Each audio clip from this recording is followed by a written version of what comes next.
Di awal cerita, kita akan melihat seorang ibu muda bernama Meg dan anak perempuannya yang bernama Sarah. Mereka pergi untuk melihat-lihat sebuah rumah baru.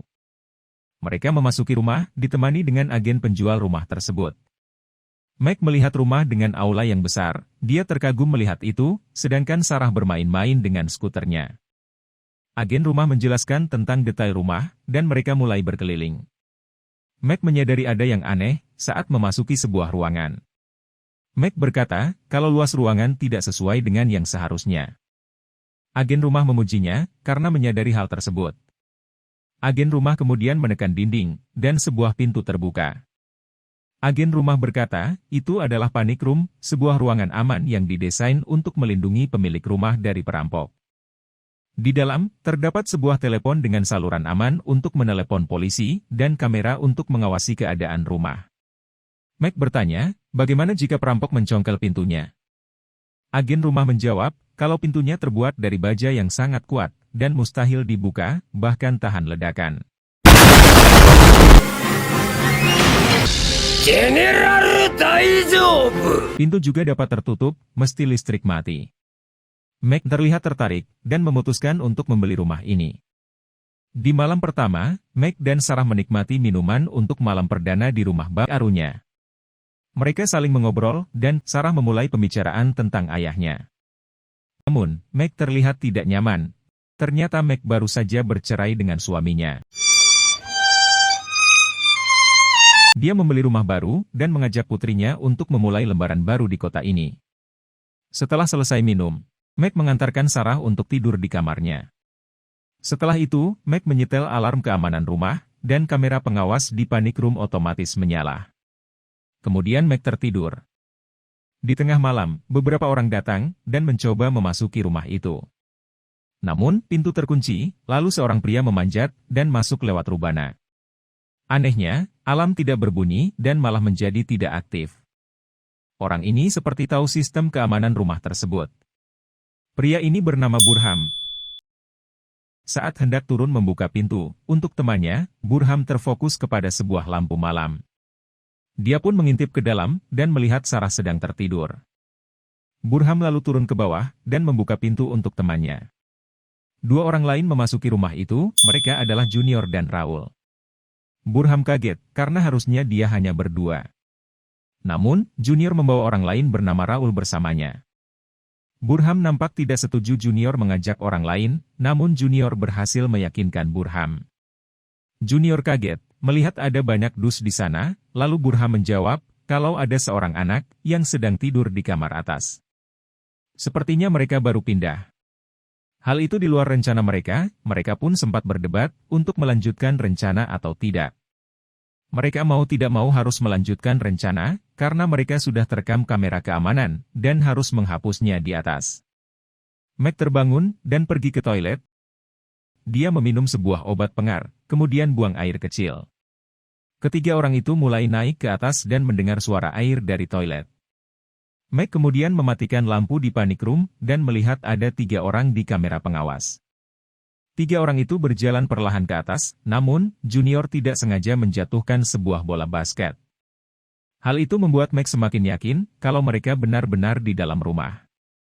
Meg langsung berlari, dan membangunkan Sarah dengan paksa, dan membawanya pergi. Namun, dia dihadang oleh Raul. Meg kemudian membawa Sarah masuk lift, dan turun ke bawah. Junior yang mendengar hal itu dari Raul menuju pintu lift, dan berusaha untuk membuka pintu, namun tidak berhasil. Junior berkata kepada Burham, kalau mereka turun ke bawah. Burham berkata, kalau dia tidak mau menyakiti mereka, karena mereka tidak ada dalam rencananya. Junior lalu pergi, dan menunggu mereka di bawah. Sarah kemudian menyarankan ibunya untuk pergi ke panic room. Meg langsung menekan tombol darurat, dan mereka pun naik lagi ke lantai tengah. Junior dan Raul mengejar mereka, namun, Meg dan Sarah berhasil menggocek mereka. Meg dan Sarah berhasil masuk ke panic room, dan menutup pintunya. Hal itu, membuat Junior dan Raul tidak bisa apa-apa. Junior sangat marah, dan merusak beberapa perabotan. Selang beberapa saat, Meg menaruh telinganya ke pintu, dan berkata, tidak mendengar apa-apa. Meg kemudian menghampiri Sarah, dia bertanya, apakah Sarah baik-baik saja? Sarah menjawab, dia baik-baik saja, dan meminta ibunya untuk tidak khawatir akan dirinya.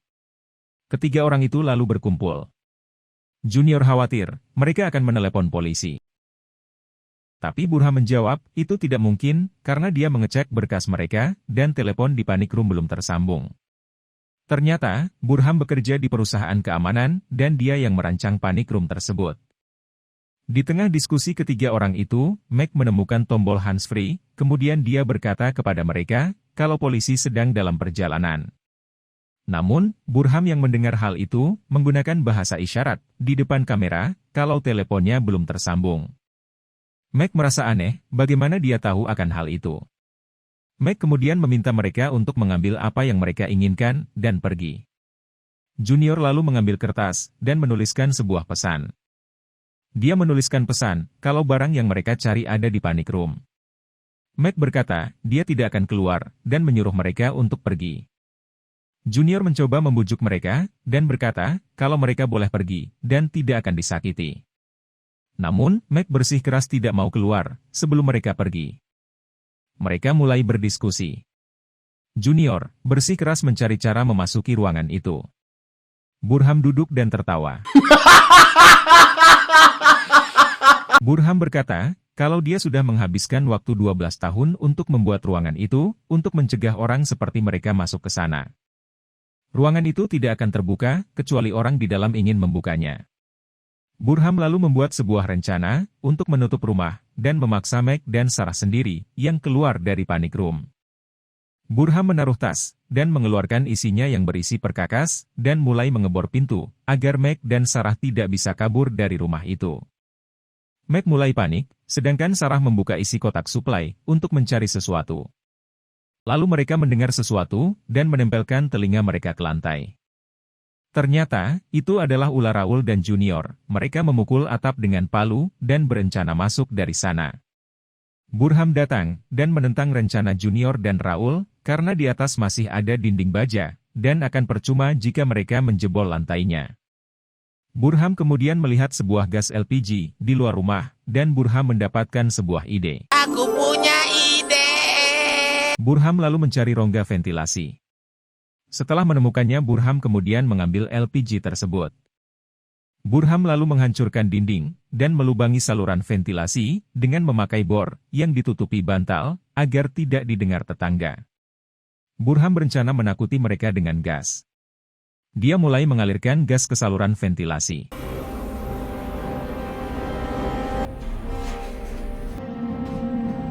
Mac dan Sarah melihat itu semua di kamera keamanan, kemudian Mac memanjat ke depan saluran ventilasi, dan merasakan gas keluar dari sana. Raul membesarkan volume gas, dan membuat Junior dan Burham kesal karena rencana mereka hanya menakuti. Burham dan Junior tidak ingin ada yang mati. Karena, jika ada korban, kasus akan menjadi sorotan, dan mereka akan menjadi buronan. Mereka pun mulai berdebat.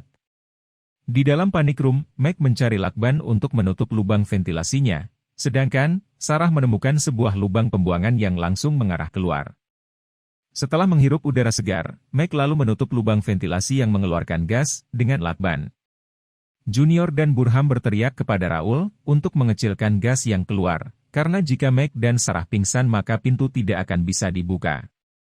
Mac lalu mencari sebuah pemantik di kotak suplai. Mac berencana meledakkan mereka dengan menyalakan api. Dia menyuruh Sarah memakai selimut tahan api dan mulai mencari posisi untuk menyalakan api. Burham mendengar suara aneh dan mulai merasa ada yang tidak beres. Junior yang merasakan hal yang sama menempelkan telinganya ke dinding. Burham menyuruh Raul untuk mematikan gasnya, namun, sudah terlambat. Api menyala, dan membuat sebuah ledakan di dalam panic room. Api yang menyala dengan cepat tersedot ke atas melalui ventilasi pembuangan otomatis. Sedangkan di luar, Junior terbakar lengannya, dan Burham langsung membantu memadamkannya. Setelah itu, Junior marah-marah di depan kamera. Mac memeluk Sarah, dan menyuruhnya berjanji untuk tidak meniru apa yang baru saja dia lakukan. Sarah mencari sebuah senter, dan membuat kode SOS di lubang pembuangan yang mereka temukan, dan berharap ada yang menyadari, dan menolong mereka. Sedangkan di tangga, Raul dan Junior sedang berbicara. Raul meminta jatah sepertiga dari hasil pekerjaan ini, karena bayaran yang disepakatinya tidak layak untuk pekerjaan ini. Junior pun terpaksa menyetujuinya. Burham mengintip dan mendengar obrolan mereka. Kali ini Raul meminta setengah jatah, dan Raul menyarankan untuk membaginya berdua saja, dan menyingkirkan Burham, tapi Junior tidak setuju. Di sisi lain, kode SOS Sarah dilihat oleh tetangganya. Melihat tetangganya merespon itu, mereka berteriak meminta tolong. Namun, karena suara hujan tetangganya tidak mendengar, dan malah menutup jendela. Meg dan Sarah yang sempat putus asa, melihat melalui kamera keamanan, kalau mereka bertiga, tidak ada di kamar tempat panic room berada. Hal ini memberi Meg sebuah ide. Aku punya ide. Untuk mengambil telepon selulernya, yang berada di ranjang. Sarah melihat melalui kamera keamanan, kalau Raul dan Junior ada di tangga. Sedangkan Burham tidak terlihat. Beberapa saat kemudian, Burham terlihat turun, dan protes kepada dua rekannya. Melihat ada kesempatan, Meg langsung menekan tombol buka pintu, dan keluar mencari teleponnya. Saat akan meraih telepon, Meg tidak sengaja menjatuhkan lampu tidur, dan membuat Burham CS sadar kalau mereka keluar. Mereka langsung berlari kembali ke kamar. Menyadari hal itu, Sarah memberitahu Meg, dan Meg berhasil kembali ke panic room tepat waktu, dan Sarah pun langsung menutup pintunya. Burham CS menyadari kalau Meg keluar untuk mengambil HP-nya. Tapi, di dalam panic room tidak ada sinyal. Meg kemudian mendapat ide. Aku punya ide. Untuk menyambungkan saluran telepon rumah dengan telepon di dalam panic room. Dia berusaha memasuki lubang ventilasi dan berusaha meraih kabel telepon. Burham yang mendengar hal aneh, mendekat ke dinding, dan melihat sebuah telepon di dalam box. Dia langsung menyadari, pasti ada colokan telepon di kamar, dan mencarinya. Setelah itu Burham membuka rumah telepon itu, dan melihat kabelnya masih aman, dia pun merasa lega. Namun, begitu Meg dapat meraih kabel tersebut, kabel itu tertarik ke dalam. Seketika Burham panik, dan berlari turun, disusul Raul. Sedangkan Meg dan Sarah berusaha menyambungkan kabel telepon, dengan telepon di dalam panic room. Meg dan Sarah berhasil, dan mereka menelepon 911, namun malah disuruh menunggu. Lalu Sarah menyarankan untuk menelepon ayahnya. Meg lalu menelepon mantan suaminya, dan sempat berbicara meminta tolong kepada mantan suaminya. Namun, saat Burham berusaha memutus kabel telepon, Raul dengan barbar menghancurkan panel, dan membuat telepon terputus. Meg dan Sarah lalu duduk. Mereka percaya mantan suaminya akan melakukan sesuatu. Tiba-tiba Sarah berkata, kalau dia mulai pusing dan lapar. Meg kemudian mencari sesuatu di kotak suplai, untuk dimakan. Di luar panic room, Burham, Junior, dan Raul berkumpul. Di sini Junior mulai menyerah, dan memberikan uang di dompetnya kepada mereka. Namun dalam sebuah pembicaraan, Burham menyadari kalau Junior menyembunyikan sesuatu darinya dan Raul. Junior sambil berjalan turun berkata, kalau uang yang akan didapat memang tidak sesuai dengan yang dikatakannya di awal. Saat akan keluar rumah, Raul menembak Junior. Hal itu dilihat oleh Meg dan Sarah melalui kamera keamanan. Saat akan menutup pintu, tiba-tiba ada seseorang berdiri di depan pintu. Raul langsung menodongkan senjata, dan membawanya masuk. Di sini Raul mulai barbar, dia memukul orang asing itu, dan Burham melihat KTP-nya. Dia ternyata adalah Stephen, mantan suami Meg, dan ayah Sarah. Dia datang karena Meg terlihat panik saat menelepon, dan datang untuk mengecek keadaannya. Di sini Raul sangat barbar, dia bahkan menodongkan senjata kepada Burham, dan memaksanya untuk mencari cara, untuk memasuki panic room. Burham yang terpojok mendapat ide. Aku punya ide. Dia menunjukkan KTP Stephen ke kamera, dan membawa Stephen ke depan pintu panic room, kemudian Raul menyiksanya di sana. Dia menyuruh Meg dan Sarah, agar segera keluar. Namun, Meg bersikeras tidak akan keluar, sambil memeluk Sarah dan berteriak. Melihat Raul yang keterlaluan, Burham melemparnya karena jika Stephen mati, mereka tidak memiliki alasan untuk memaksa Meg dan Sarah keluar. Burham lalu menutup kamera dengan sesuatu. Sementara di dalam, Sarah mulai kejang. Hal itu membuat Meg sangat panik, dia membaringkan dan menenangkan Sarah. Beruntung, Meg berhasil menenangkan Sarah. Setelah itu, Meg melihat melalui kamera, kalau Burham sedang menyeret Raul ke bawah. Meg melihat kesempatan untuk mengambil obat Sarah. Dia pun keluar, dan melihat Stephen di kasur. Meg kemudian lanjut pergi ke atas untuk mengambil obat milik Sarah. Namun, ternyata yang dibawa oleh Burham bukanlah Raul, tetapi Stephen yang dipaksa memakai topeng Raul. Dan orang yang terbaring di kamar adalah Raul, yang memakai jaket Stephen. Mereka berhasil mengelabui Meg, dan masuk ke dalam panic room. Di dalam panic room, Burham melihat Sarah yang terbaring lemas. Sedangkan Meg melihat, kalau Raul sedang menunggunya, di depan pintu kamar. Burham membawa tasnya masuk, sedangkan Raul memancing Meg, untuk keluar. Meg kemudian mengendap-endap, lalu mendorong pintu tempat Raul bersembunyi. Namun, Meg gagal masuk karena dilempar oleh Raul. Burham lalu menutup pintu, sebelum pintu tertutup Meg berhasil melempar obat Sarah ke dalam, tetapi tangan Raul terjepit pintu. Di luar pintu panic room, Meg mendengar kalau senjata Raul terjatuh, dan Meg mengambilnya. Meg kemudian meraih intercom, dan meminta mereka untuk memberikan obat kepada Sarah, karena kondisinya sedang gawat. Burham mengambil pouch berisi obat Sarah, dan bertanya apa yang terjadi kalau Sarah tidak mendapat obat tersebut.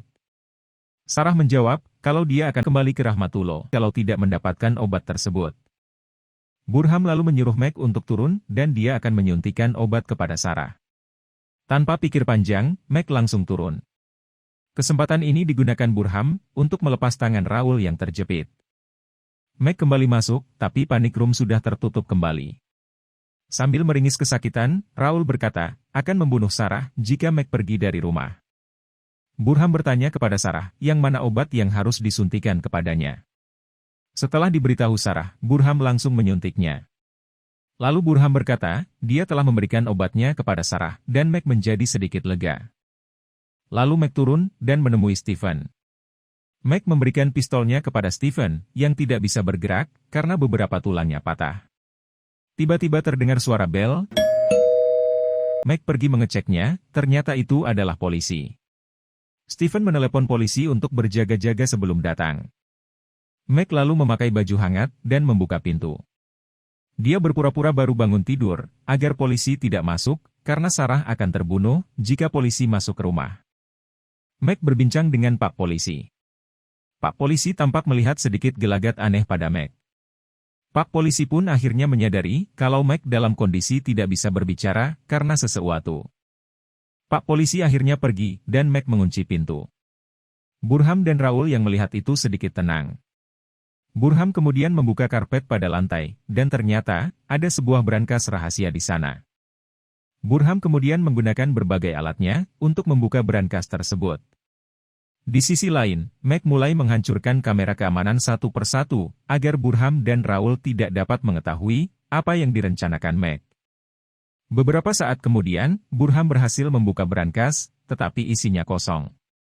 Ternyata masih ada ruang di bawahnya, dan terdapat sebuah berkas, berisikan 22 lembar saham, yang setiap lembarnya bernilai $1 juta.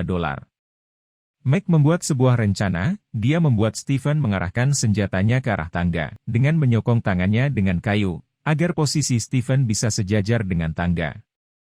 Burham dan Raul yang sudah mendapatkan yang mereka inginkan, lalu keluar dari panic room.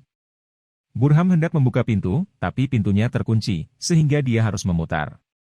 Mereka berjalan perlahan-lahan. Mereka menuruni tangga. Dan saat sampai di bawah, Stephen menyalakan lampu pada kayu yang menopang tangannya, dan dia mengarahkan pistol pada mereka. Burham berdiri terdiam, sedangkan Raul bersembunyi. Burham berkata, kalau Sarah baik-baik saja, dan urusan mereka di sana sudah selesai. Stephen lalu memintanya untuk melepaskan Sarah.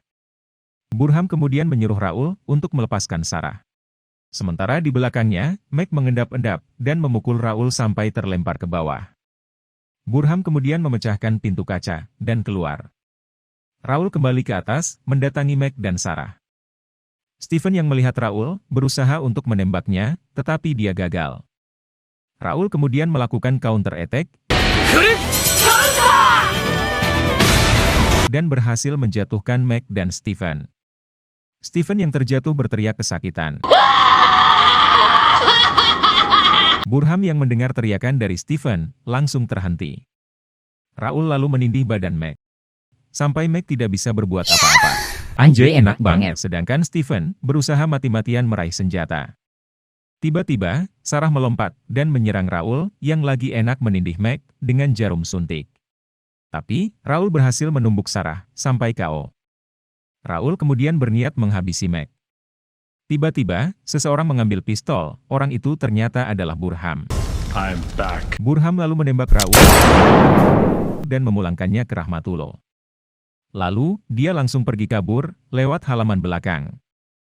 Tiba-tiba, Pak Polisi masuk dan menyisir rumah. Burham yang berniat kabur terkepung dan tertangkap di halaman belakang. Dia mengangkat tangannya dan menyerah. Beberapa hari kemudian, Meg sedang minum kopi di taman dengan Sarah yang membaca koran sambil tidur di pangkuannya. Kamera menjauh dan cerita pun selesai.